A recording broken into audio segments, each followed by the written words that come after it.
அண்மை செய்தி. அரசு காலி பணியிடங்களை நிரப்பாமல் ஓய்வு பெற்றவர்களை ஒப்பந்த அடிப்படையில் பணியமர்த்துவதாக திமுக அரசுக்கு எடப்பாடி பழனிசாமி கண்டனம் தெரிவித்திருக்கிறார்.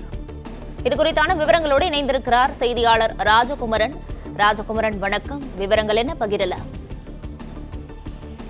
காலியாக உள்ள அரசு பணியிடங்களை நிரப்பாமல் ஓய்வு பெற்றோர்களை ஒப்பந்த அடிப்படையில் பணியமர்த்துவதாக திமுக அரசு என்று குறிப்பிட்டு தமிழ்நாடு அரசை கண்டனம் தெரிவிக்கக்கூடிய வகையிலே எதிர்க்கட்சித் தலைவர் எடப்பாடி பழனிசாமி தன்னுடைய அறிக்கையினை வெளியிட்டிருக்கின்றார்.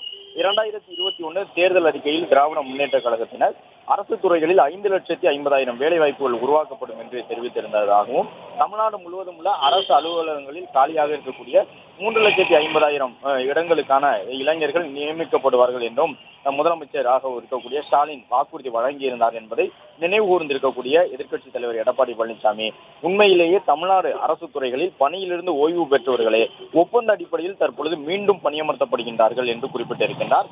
அதிலும் குறிப்பாக தலைமைச் செயலகத்திலேயே பணி ஓய்வு பெற்று ஓய்வூதியம் வாங்கிக் கொண்டிருக்கும் பிரிவு அலுவலர்கள், சார்பு, இணை, துணை மற்றும் கூடுதல் செயலாளர்கள் நிலையில் பலர் ஒப்பந்த அடிப்படையில் பணி நியமனம் செய்யப்பட்டுள்ளனர் என்று குறிப்பிட்டிருக்கக்கூடிய அவர், சிறப்பு திட்ட செயலாக்கத்துறைக்கு மாதம் 1 லட்சம் தொகுப்பு ஊதியத்தில் தற்காலிக ஆலோசகராக பணிபுரிவதற்கு தலைமைச் செயலகத்திலே துணை செயலாளர் பதவி நிலைக்கு குறையாத பதவியிலிருந்து ஓய்வு பெற்றவர்கள் விண்ணப்பிப்பதற்கான விளம்பரம் வந்துள்ளது என்று குறிப்பிட்டிருக்கின்றார். டிஎன்பிசி மூலமாக எப்போது லட்சக்கணக்கான காலி பணியிடங்களை நிரப்ப நடவடிக்கை எடுக்கும் என்று தகுதி வாய்ந்த இளைஞர்கள் தவித்து வரக்கூடிய சூழ்நிலையில் அவர்களுடைய தலையிலும் மற்றும் தற்போது பதவி உயர்வுக்காக காத்திருக்கக்கூடிய நூற்றுக்கணக்கான அரசு ஊழியர்கள் தலைவியிலும் இந்த அரசினுடைய செய்தி பேரிடியாக விழுந்துள்ளது என்று குறிப்பிட்டிருக்கக்கூடிய அவர், டிஎன்பிசி மூலம் உடனடியாக தேர்வு நடத்தி அரசு துறைகளில் காலியாக உள்ள அனைத்து பணியிடங்களையும் குறித்த காலத்திற்குள் நிரப்பி படித்த இளைஞர்கள் வேலைவாய்ப்பு பெறுவதற்கு தமிழ்நாடு அரசு பணியாளர் தேர்வாணையமான டிஎன்பிஎஸ்சி தேர்வு உடனடியாக நடத்த வேண்டும் என வலியுறுத்தியுள்ளார்.